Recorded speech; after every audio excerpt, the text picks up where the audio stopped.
very good evening to you. Thanks for joining us on the Friday edition of the show. I'm Yemi Adebayo. Well, tonight on the show, we're talking about the Unity Cup. Of course, Nigeria's Super Eagles will be playing in the final of the competition. We will also, I'll be taking some reactions from the key figures, of course, the Super Eagles manager and some of the players. We'll also beam our searchlight on the Super Falcons of Nigeria as they begin, as they intensify preparation for the Women's African Cup of Nations. We will also talk about the just concluded National Sports Festival, and of course, we will preview the biggest game on the planet as of now, the UEFA Champions League. Paris Saint-Germain and Syria Giants, Inter Milan will lock horns in that final. We'll be talking about that all for you. Of course, the city of Munich ready to host the big one. That's the outlook of the show today. Sit back, relax as we bring to you the best of sports. All right, let me quickly introduce our guest in the Lagos studio. Babajide Oreva joins us on the show tonight. Babajide, greetings to you. Thanks for finding time to be with us on the show tonight. Thanks for having me, Yemi. Now the Unity Cup final is upon us. Hopefully Nigeria will retain the title. Hopefully Nigeria will retain the title, and that's how we want to start the show tonight. We will also be getting in swingers from the United Kingdom. But first, let me also bring in my partner who's seated and ready. Austin Okuna-Akman is with us as we go along on this ride together. What a great news to you, Yemi, and of course, everyone joining us on the show tonight. Always an action-packed auto sports. So much going on. We're getting ready for the UEFA Champions League final. We're getting ready for the final of the Unity Cup. That one has sparked some good conversation as regards football development, not just in Nigeria, but in West Africa, because Ghana was also involved in that. We'll touch base, talk about the National Sports Festival. Pretty much fairly good, hosting by Ogun State. We're getting ready for Enugu 2026. Sports development will definitely get our attention on the show tonight, Yemi. Definitely. All right, we're going to have some deliberations around the Unity Cup. And of course, we're going to bring in somebody who is part of the organizers and will be giving us some of the side stories, some we might not get to hear. But first, let me ask Babajide, before I yield to Austin, and, get into that conversation. What did you make of the game you saw, the Super Eagles? Just a quick wrap on what you saw. Did you see the coach try to experiment? Did you see the coach try to put his handprint? Okay, so for me, I think that game actually allowed us to also see what players in the local league can do. You saw the first half. Nigeria played fantastic. I was so excited with Ismail, the Remo Stars player. You could see the fantastic in-swinger, and of course, Des has put the ball in the net. So it also shows that why not? You can infuse some of these boys with the professionals, and then let's have a good team. I hope Eric Shell now understand that now you can actually have good players playing in the local league. Just mix them up, and then let's see. You saw the vibe. The first half, we dominated from the beginning to the end. I saw flashes. I saw, okay, now the coach tried to express from the flanks, and then it worked in the first half. But maybe second half, of course, several things will want to happen. He still wants to experiment. But I still strongly feel the infusion of local players with that of the professionals will actually translate into a better national team for the Super Eagles. All right. So before we talk about the final, let me just quickly yield to Austin and bring in our guest. We're going to be talking about the Unity Cup. I mean, for Babajide, the inclusion of the home-based players stands out in the game against the Black Stars of Ghana.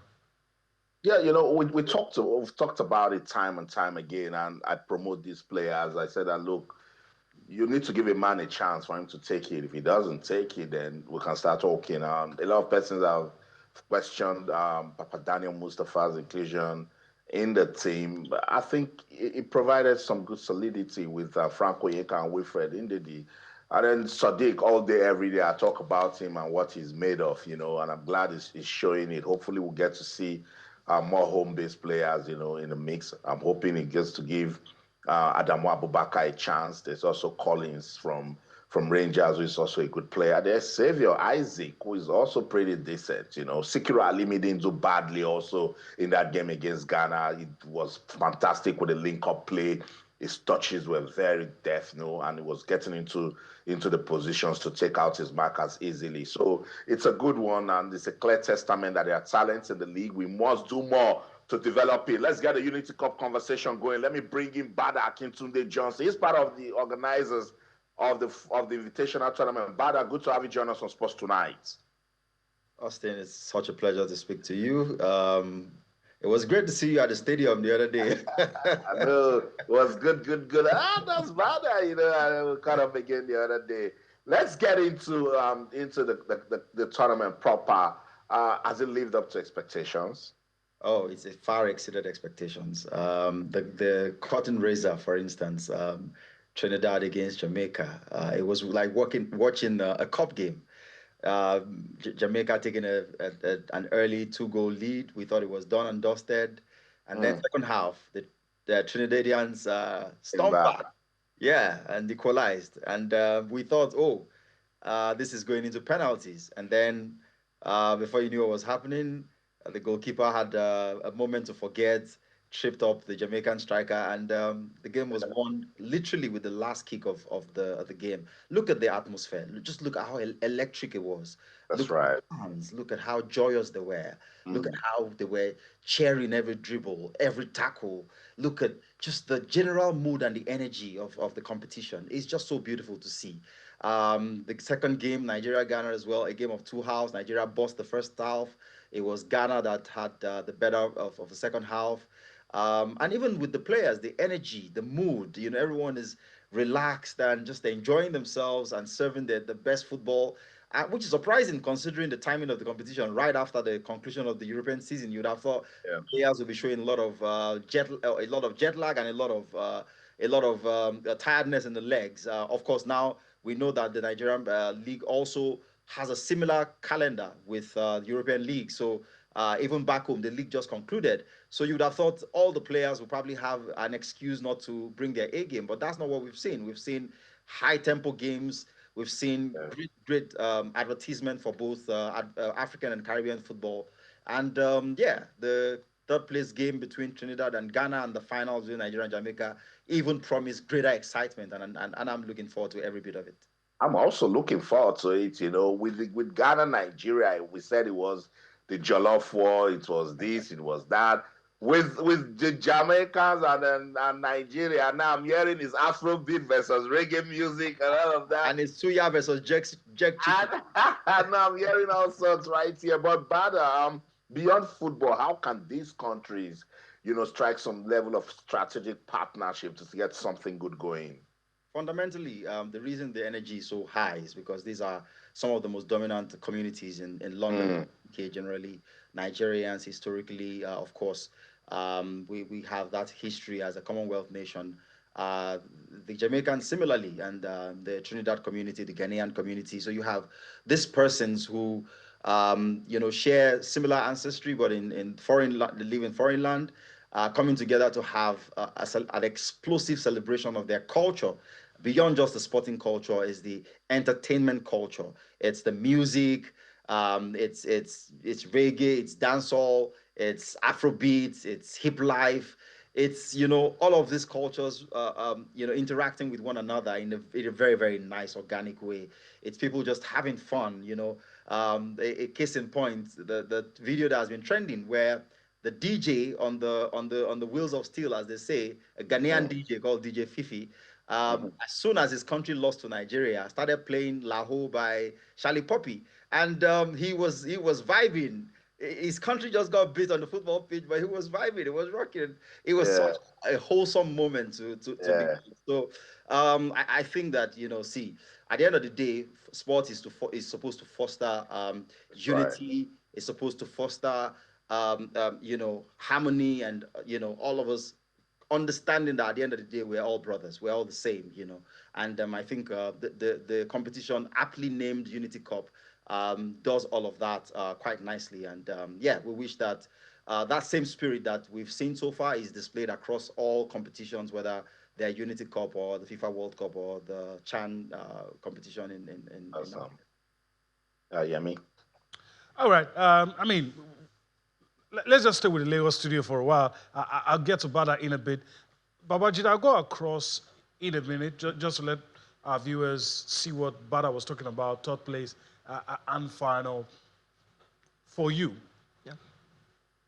this Unity Cup, has it served its purpose? You've seen just one game, Yes. and you've been waxing lyrical about the inclusion of the home-based Yes. players. So does it serve that purpose for you? Okay, so for me, of course, it's actually to unify these countries. And you saw, while I was saying the Nigeria-Ghana game, during the first half, I was like, Nigeria shouldn't even be playing Ghana because it was too relaxed. We were just the same. And Kitode just said it now. I remember when the DJ put Laho, and you just see that, oh, these guys, I hope and I pray, I wish this tournament will come as often as possible. You could see the unity. It's beyond football, and of course, sports will definitely unify these teams. Now you have Nigeria playing Jamaica tomorrow. Austin said it's now a reggae. It's no more jollof this time. It's now reggae. So all these all these coinings that you get for this tournament, it's beautiful. It is beautiful. I agree. It is beautiful. All right. So Bada references. So let's just quickly look at the screen. I'll bring Bada in just now, but of course it tells the story. Nigeria in the final, courtesy of that victory over the Black Stars, a 2-1 victory. Nigeria will be playing in the final. So let's just give you the match details. Starting from the third place game, Trinidad and Tobago will be up against Ghana.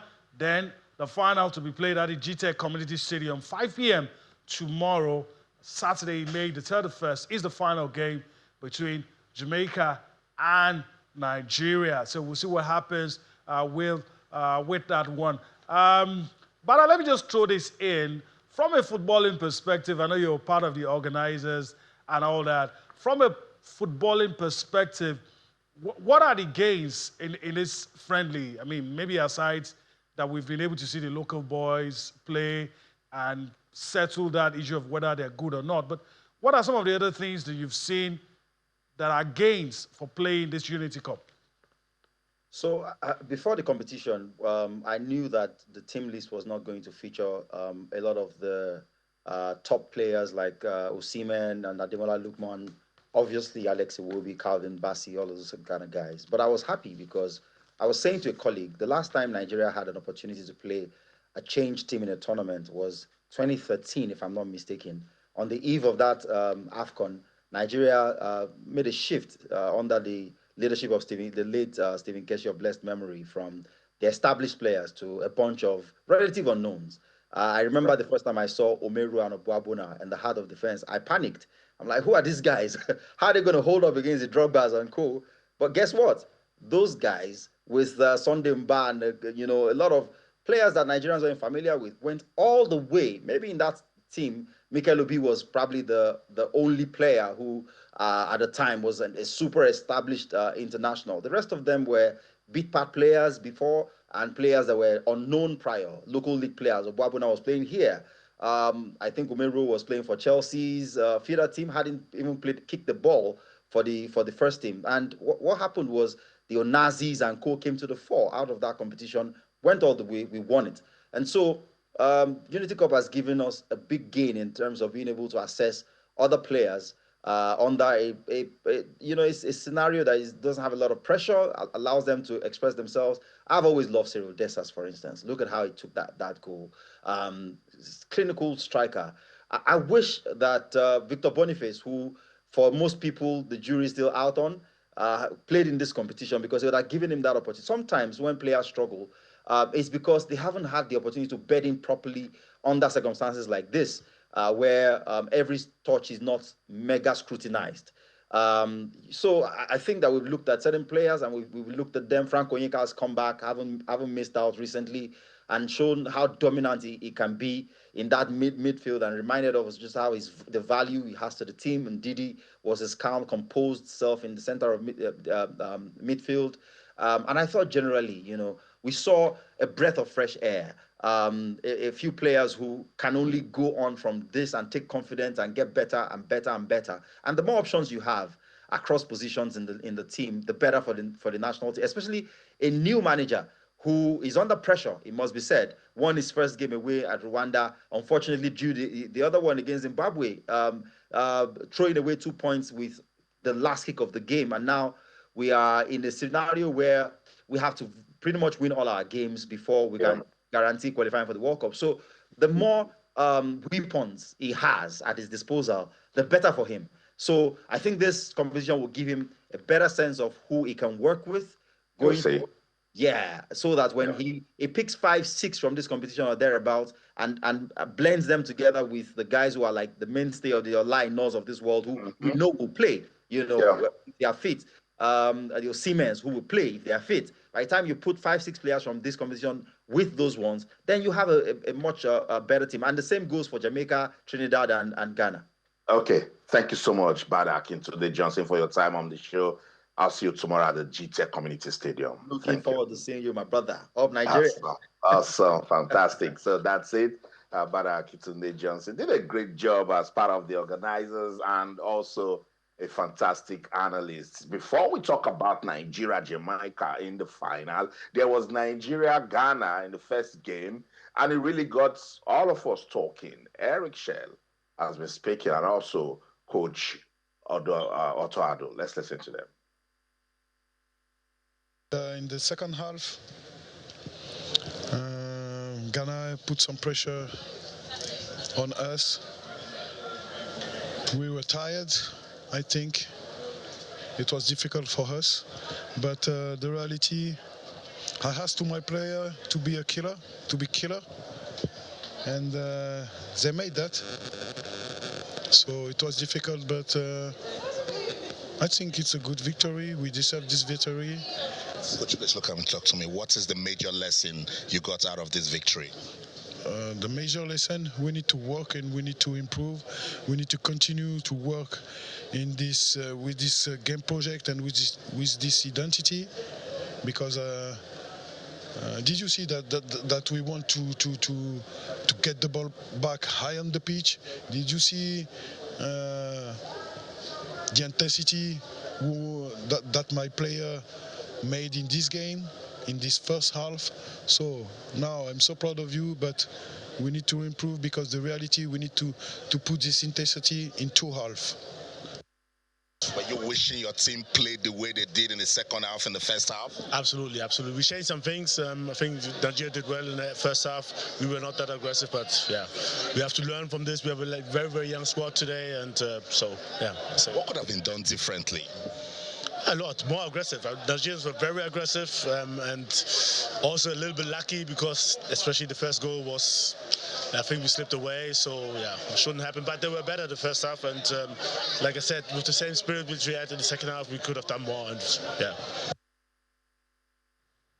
All right, welcome back. So let's just quickly listen to the NFF president and some of the players share their thoughts immediately after the game. Yeah, of course. Yeah, to win back for some confidence. There's lots of positivity, positive thing in the game. So I feel like if we take lots of the positive thing in the game in the first half, I think there's lots of confidence in going to the next one. Yes. There's a lot of lessons, as you can see. That, like I said yesterday, everyone just need a chance to prove itself. As you can see, everyone that have the chance today prove itself. So for me, I feel very happy, and I wish more of this to come. Now, this whole game preparation is towards September. With the little that you've seen, the Super Eagles, do they have the character that we need to qualify for the World Cup? I don't need to say anything for you. You see it in yourself. You see how everybody is just eager to take the ball from us. So for me, I think the coach is doing a very lot of job to make the players stay on their own toes. I always feel this excitement and joy when I'm putting on the Super Eagles jersey. For my side, I feel like it's a privilege for me playing for the nation. It's not something I deserve, but it's something like I see as a privilege. Playing in a lot of players outside there in Africa and also in Europe, but I always get a chance to play. Like I really appreciate the management also. And talking about NFF, you see, I'm so happy. I'm so happy being among these guys, and games I always play in the Nigeria. So, Stanley, were you pissed when that Ghana goal went in? yeah. Yeah, I'm pissed. I'm pissed, but you see, football, you keep going. You keep going. I always want a clean sheet, not only for my club, but for the nation also. But considering a goal, like I feel like I could have done more. I feel like I could have done more better, but we keep going. Yeah, we really keep going. NFF President, how important is this invitational tournament for the Super Eagles? Well, we just hired a coach about some 4 or 5 months ago, and we put him under a very serious task of seeing how we can get back to life, and as far as our qualification to the World Cup is concerned. And you saw our first 2 matches with the coach, and the coach still feel that he need to be given an opportunity to try some players, because he has done his scouting and he has seen a lot of players that he need to work on. And then we tried to see how we can cope up with this invitational tournament to give him the opportunity to at least to play 2 friendly matches. And then in the next couple of days, they are moving to Russia to play another match. So we feel it's important for us as a federation to give him all the necessary support he needed for us to see what God is going to do for us. But by the grace of God, we'll continue to give him the support. You're doing for the Super Eagles. Are you doing for the Super Falcons? Yeah, that's why they are now in Ijebu preparing for 2-legged friendly match against the Cameroon. One will be played tomorrow, although we are going to shift it to Sunday because of the late arrival of the Cameroonian team. And then they will play the second match on the 3rd. And then before going for the Nations Cup profile, they will be in Portugal to play against the Portuguese female national team. Then before they come back to Morocco and spend 7 days before they eventually join the camp for the tournament. So we are equally giving them all the preparation they needed. And we have just hired a physical trainer and video match analyst coach from Sweden for them to be part of them, to make sure that at least they are well prepared. So we are not just leaving them behind. And by the grace of God, this time around they will come back with that trophy again. All right, so some reactions there. Super Eagles players, of course, and the NFF president. Well, we need to move on the show. We have a lot of ground to cover. Let's quickly talk grassroots sports now. Let's talk about the City Sports Africa Global Tour. Of course, the City Sports Africa is set to embark on a playing tour of the United Arab Emirates, Germany, and Spain next month as part of its global program. City Sports Africa will feature in a youth football tournament in Stuttgart from June the 6th to 8th. It will also participate in the swimming championship in Dubai from June 14 before moving to Barcelona to take part in a basketball event in the same month of June. The team is expected to face youth teams of Barcelona, Bayern Munich, Borussia Dortmund, and VfB Stuttgart. That's a lot of experience for some of these young lads in various sporting events. Let's take some reactions on the Cities Sports Africa Global Tour, the program, the initiators of the idea, the reasons behind it, and what they hope to achieve. Sundays for matches where we get teams around Nigeria for them to compete against. So that matches are evaluation tool for us as coaches. So you watch your player, you train them during the week, you want to put them to a test on Sunday, and then let me see where the weakness is and where the performance is. So when we do that, we know the weakness, and then the next week we focus on the weakness and then try to improve on it. The guarantee is huge because last year we went there, we came second in the U12 and the U16. So we are no more scared of anything going on there. We know what it is. We've been there 3 times, so we are not scared of anything. So the guarantee is we are going to go there and do well. I love medals. I want to go there with my team and win the medals.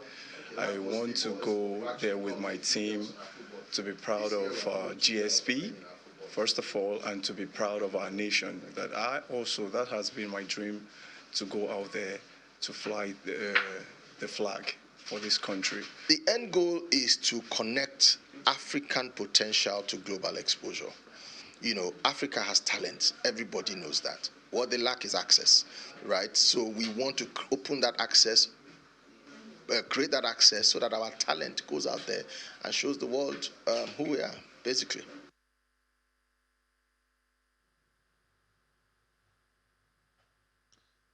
Well, I like that, collecting African talent to global exposure. All the best to the initiators of the plan.